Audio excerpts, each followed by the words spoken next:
नमस्कार प्रस्तुतियों। देखिए, राजस्थान पशु परिचर एग्ज़ाम 2024 की तैयारी के लिए कुछ महत्वपूर्ण प्रश्न देख रहे हैं और ये प्रश्न बहुत ही महत्वपूर्ण रहने वाले हैं। और इनमें से बहुत से प्रश्न आपको आने वाले दिनों में जो पशु परिचर का एग्ज़ाम होने वाला है उस एग्ज़ाम के अंदर देखने को मिल जाएंगे। तो एग्ज़ाम की दृष्टि से बहुत ही महत्वपूर्ण प्रश्न है, एक भी प्रश्न को मिस मत करिएगा, ठीक है। और अगर आप चैनल पर नए हैं तो चैनल को सब्सक्राइब जरूर कर लीजिएगा, ठीक है।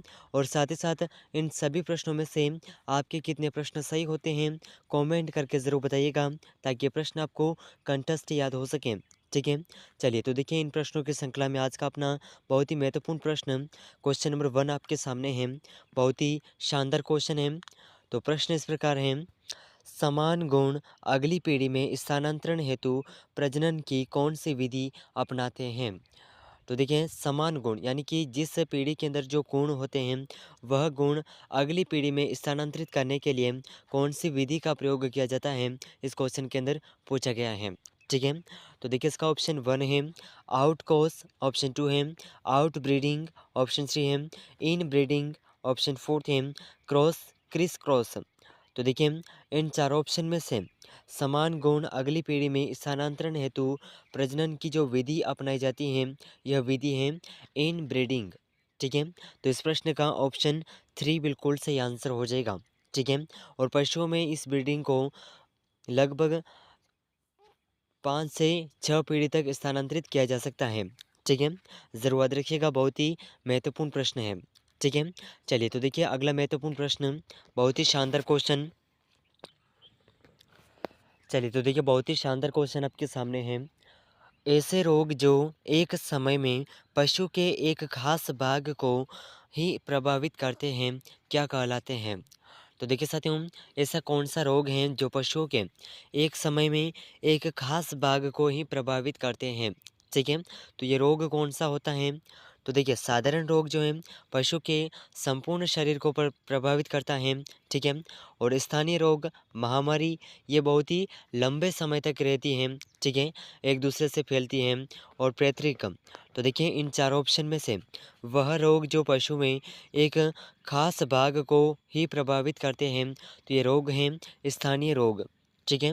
तो इस प्रश्न का ऑप्शन 2 बिल्कुल सही आंसर हो जाएगा, ठीक है। ऑप्शन 2 बिल्कुल सही आंसर हो जाएगा, ज़रूर याद रखिएगा, ठीक है। चलिए तो देखिए, अगला महत्वपूर्ण प्रश्न। चलिए तो देखिए, बहुत ही शानदार क्वेश्चन आपके सामने है, बहुत ही महत्वपूर्ण प्रश्न।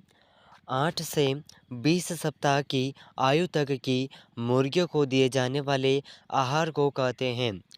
तो देखिए, 8 से 20 सप्ताह की आयु वाली मुर्गियों को जो आहार दिया जाता है उसे क्या कहते हैं, ठीक है।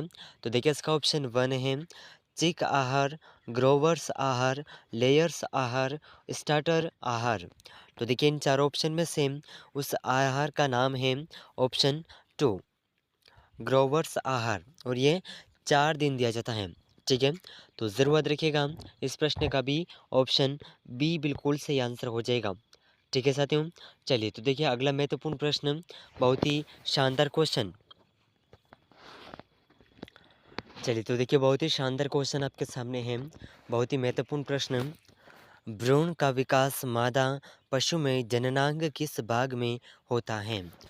तो देखिए साथियों, भ्रूण का विकास मादा पशु में कौन से जननांग के किस भाग में होता है।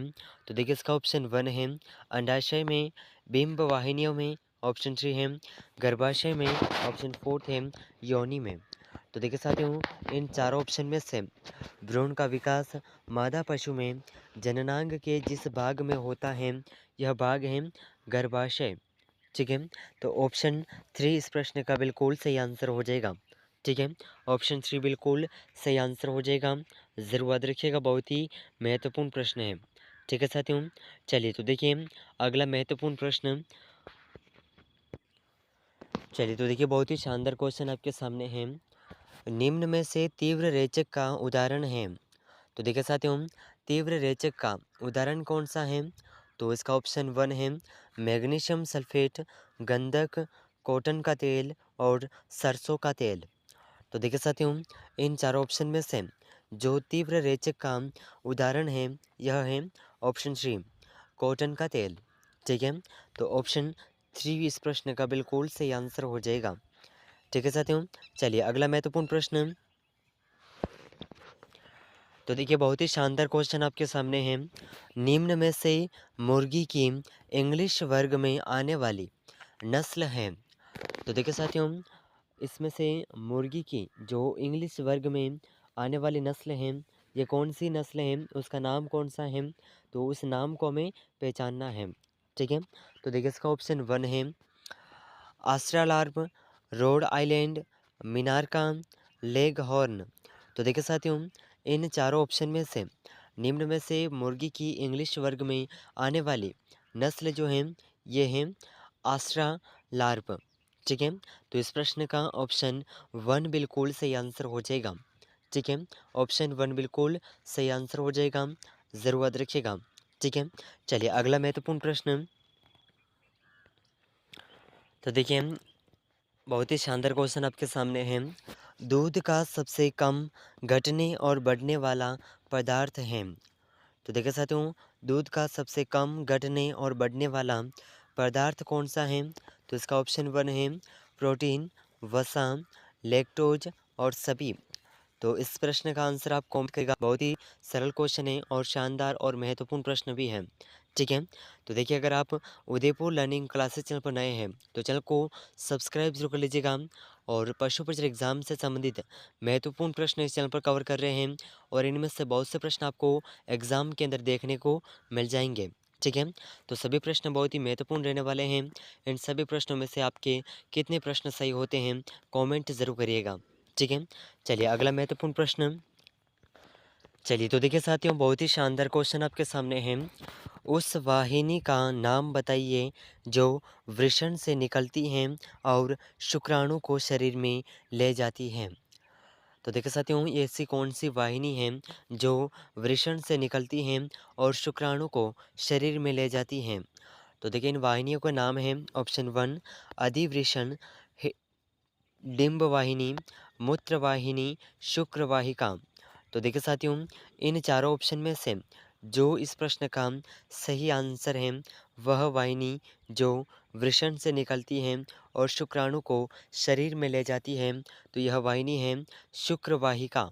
ठीक है, तो इस प्रश्न का ऑप्शन 4 बिल्कुल सही आंसर हो जाएगा।